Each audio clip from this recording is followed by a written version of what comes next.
Assalamualaikum warahmatullahi wabarakatuh. Bismillahirrahmanirrahim. Hamdan wa syukranillah. Assalatu wassalamu ala rasulillah Muhammad ibni Abdillah. La haula wa la quwata illa billah. Amma ba'da.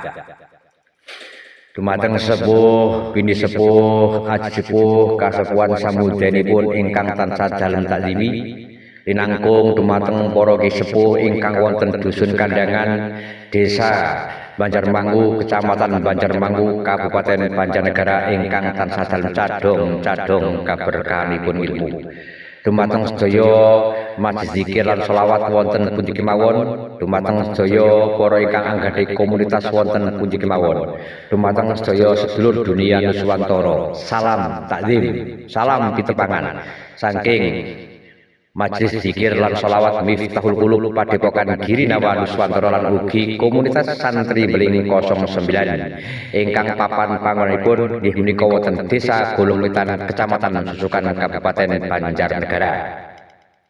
Alhamdulillah ing siang kala wau sampun kalaksanan anggenipun ziarah kubur wonten inggih menika Simbah Kyai Nur Sangit lan nyuwun pangapunten mobil samangke wonten inggih menika dalam matur wonten video wonten papan panggonan dalem wonten papan panggonan makam nyuwun ngapunten merga nggih dalem nyuwun sewu klipian utawa lali anggenipun badhe nderek matur dumateng sedaya pamari para pamirsa wonten makam.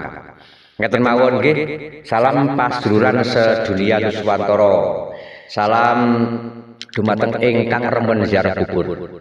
Salam ugi dumateng para pecinta ziarah kubur utawi salam dumateng ingkang nembe latihan ziarah kubur utawi salam dumateng ingkang dereng ziarah kubur.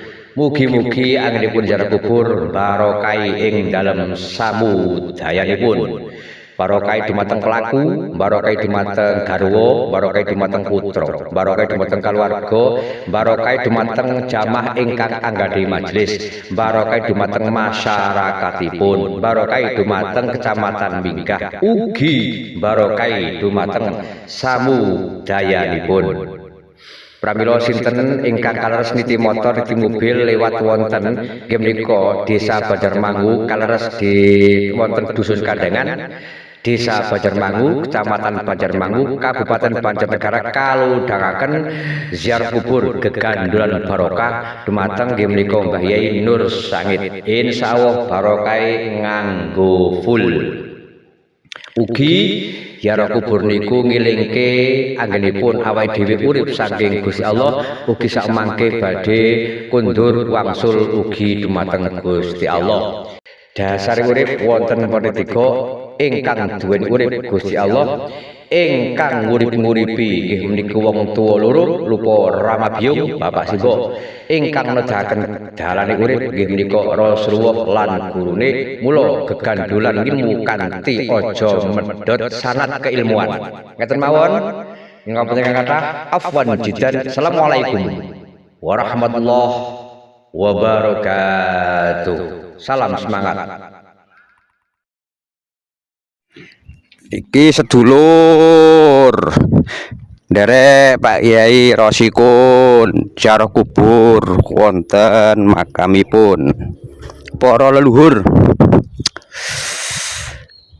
Senenge kaya niki lah silaturahmi tiap sedulur wonten makam ya tiliki.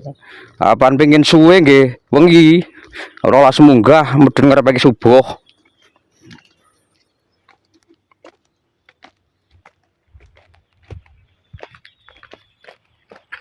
Ziarah kubur yo midang gratis sembarang. Tapi sayang sing disilaturahmi lagi kemisan. Ya, maka mbok luar biasa. Monggo diagendakan ziarah kubur sekitar Banjarmangu. Weh, Banjarmangu niku akeh banget lho, tenan. Ora biasa diitung.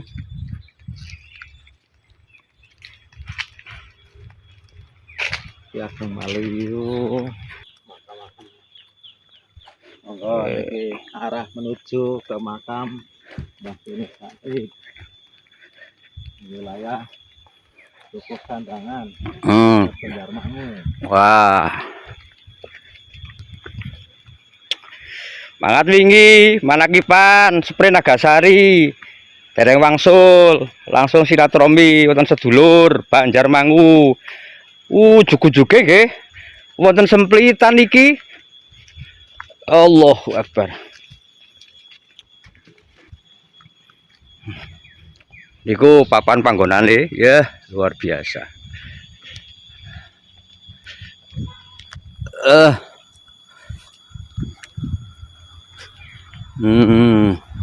Niki makamipun Mbah Kyai Nur Said.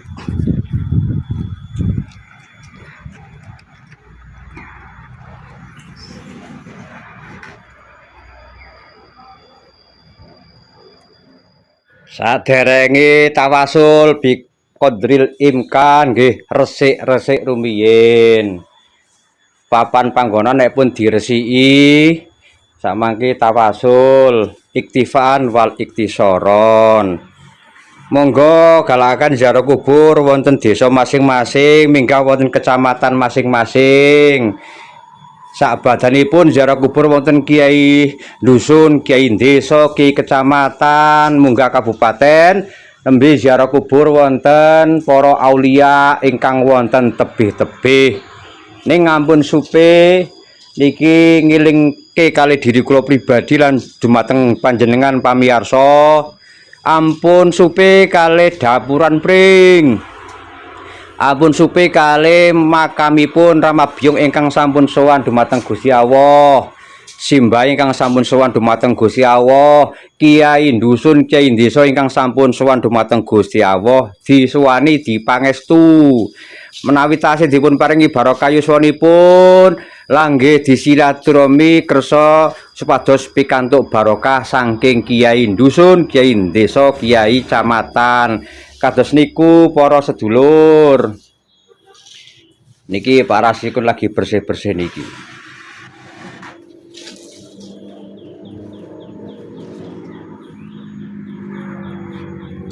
Makamipun luar biasa.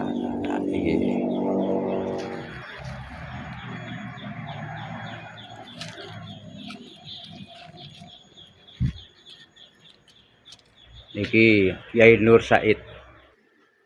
Assalamualaikum warahmatullahi wabarakatuh. Bismillahirrahmanirrahim. Hamdan wa syukronillah.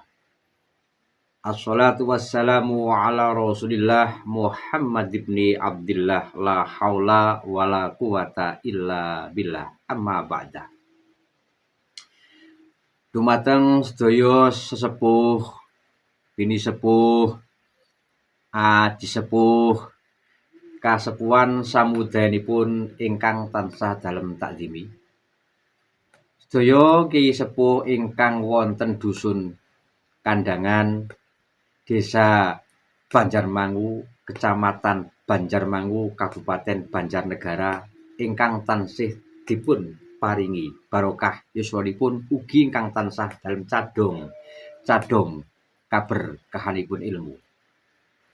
Sedaya para ingkang anggadhahi majelis zikir lan sholawat wonten pundi kemawon ingkang tansah dalem tresnani. Sedaya ingkang anggadhahi komunitas wonten pundi kemawon ugi ingkang tansah dalem tresnani. Sedaya ingkang anggadhahi komunitas sarkup ugi ingkang tansah dalem tresnani, ugi ingkang anggadhahi nggih menika komunitas Turki utawi turut kijing ingkang tansah dalem tresnani ugi. Salam takzim saking majelis zikir lan sholawat Miftahul Qulub Padepokan Girinawa Nuswantara lan ugi salam pitepangan saking komunitas santri beling 09 ingkang papan panggonan wonten Desa Gumblemetan, Kecamatan Susukan, Kabupaten Banjarnegara. Alhamdulillah ing siang kala wau dalem sampun nggih menika kalaksanan anggenipun ziarah kubur wonten makamipun nggih menika Simbah Kyai Nur Said. kanthi dipun apa sarengi kalih beliau sedulur sepadalem nggih menika Kyai Rosikun. Sange beliau saged dumugi wonten makamipun nggih menika Simbah Kyai Nur Said. Alhamdulillah makamipun luar biasa. Mbah Blangkon senenge niku wonten blusukan sing makom-makom sing jarang ditekani kalih para sedulur lah niku kula tekani. Sedulur ingkang wonten Banjarmangu sekitaripun, sedulur ingkang wonten Pucang, sedulur ingkang wonten Bawang, sedulur ingkang wonten Gumiwang, sedulur ingkang wonten nggih menika Purwonegara, sedulur ingkang wonten nggih menika Mandiraja, Kelampok, Susukan lan di luar daerah Banjarnegara, mbuh niku Wonosobo, mbuh niku mangke Paraan, mbuh niku pokoke sinten ingkang kaleres niti motor, niti mobil, kaleres wonten nggih menika dusun Kandangan, Desa Banjarmangu, wonten makam nggih menika makamipun Simbah Kyai Nur Said. Gegandulan barokah kali beliau lan sak bapa gurunipun beliau. Alhamdulillah Mbah Blangkon anggenipun sowan ziarah wonten beliau pikantuk izin doa restu panilah saking tiyang sepah kalih ingkang sampun sowan dumateng Gusti Allah. Pikantuk berkah izin panilah saking simbah, pikantuk berkah izin panilah saking buyut, pikantuk berkah izin panilah saking canggah, pikantuk berkah izin ridho saking Bapak Guru Almarhum Simbah Kyai Munir Abdullah. Ugi dumateng Bapak Guripun Simbah Kyai Almarhum Munir Abdullah nuninjih Almarhum Simbah Kyai Khudori Gardo. Ugi minggat dumateng Bapak Gurunipun Simbah Kyai Khudori nuninjih Almarhum Simbah Kyai Dalhar Watu Congol. Minggat dumateng Almarhum Simbah Kyai Basir Joglo Kudus, Mbah Kyai Siropayama lan ugi para kyai sepuh ingkang sampun sumare. Keterkaitan kali dalam ziarah kubur namung mengingatkan kawontenanipun manungsa gesang saking Gusti Allah ugi sak mangke titi wacinipun pundur wangsul dumateng Gusti Allah ugi. Pramila sepiro kuatmu lek ngumpulno bondo donya ora bakal bisa kuat nggondeli nyawa. Ziarah kubur mengingatkan kita kali kematian sak mongso-mongso nyawane niku mecat saking jasad iku jenengan sami boten kenal kalih detik, boten kenal kalih menit, boten kenal kalih jam, boten kenal kalih dina, boten kenal kalih pasaran, boten kenal kalih wayah. Titi wancine nyawa niku wis wayahe pundur wangsul dumateng Gusti Allah niku.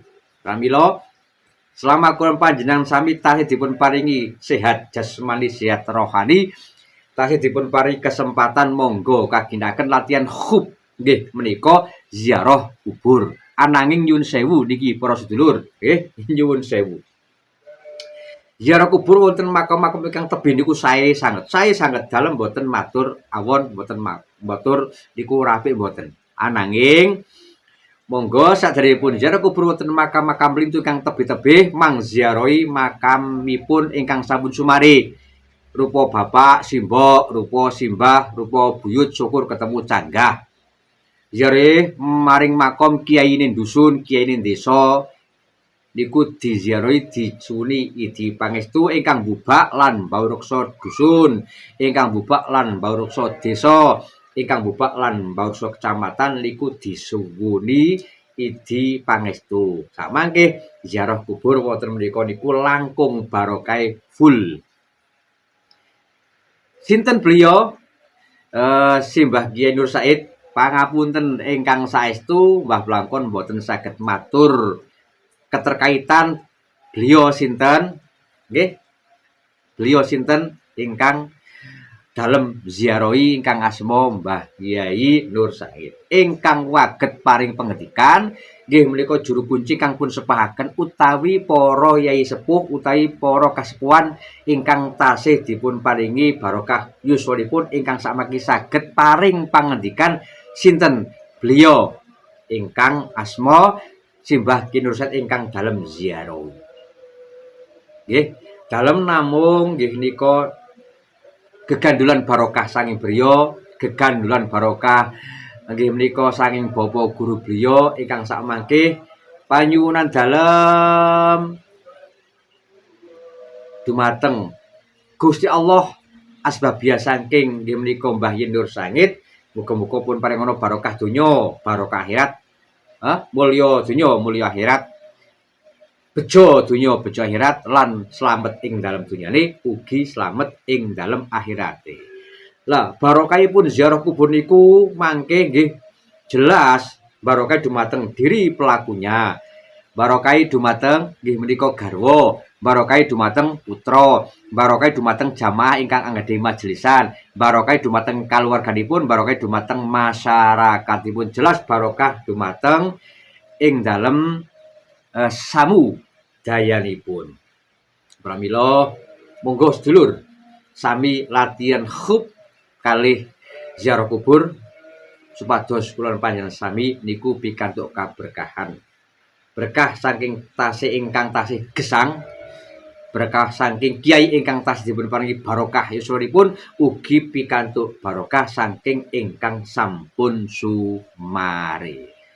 Nggih, nyuwun sewu niki anggenipun dalem derek matur dumateng panjenengan sami ngaturaken babagan sinten beliau nggih menika ingkang sampun dalem ziarahi wonten makbaripun Simbah Ki Nur Sangit, mboten wonten papan panggonan menika merga wau niku jan mboten kelingan badhe nderek matur wonten ngajeng panjenengan sami ugi wonten tempat papan panggonan makam. Ananging dalem wonten dalem menika anggenipun nderek matur dumateng panjenengan sami nggih mbok menawi anggenipun dalem matur wonten ingkang kirang pas, kirang sae, kirang trapsila, kirang agawa, kirang subhasita, kirang tata krama, kirang nuju prana, kirang samudanipun pangapunten sanget dalem namung mlampah lelana kanthi rasa. Wonten ingkang kirang sae niku saking kinabodohanipun dalem, mbok menawi wonten ingkang sae yekti niku saking kersane Allah Subhanahu wa taala. Semangat buat para sedulur sedunian Swantara, semangat buat para sedulur ingkang pecinta ziarah kubur, semangat buat sedulur Sarkup, semangat buat sedulur Turki, semangat ziarah kubur full barokah. Oke. Mekaten kemawon afwan jidan. Assalamualaikum warahmatullahi wabarakatuh. Semangat. Semangat. Yes, alhamdulillah niki nembe kemawon sowan dumateng beliau Mbah Ki Nur Sangit. Niki teras badhe sowan wonten makamipun Ki Ageng Maliu. Kalih sedulur sepah menika Kiai Rosikun. Wah, niki kaya niki silaturahmi dijak teng makam. Wah senenge pol.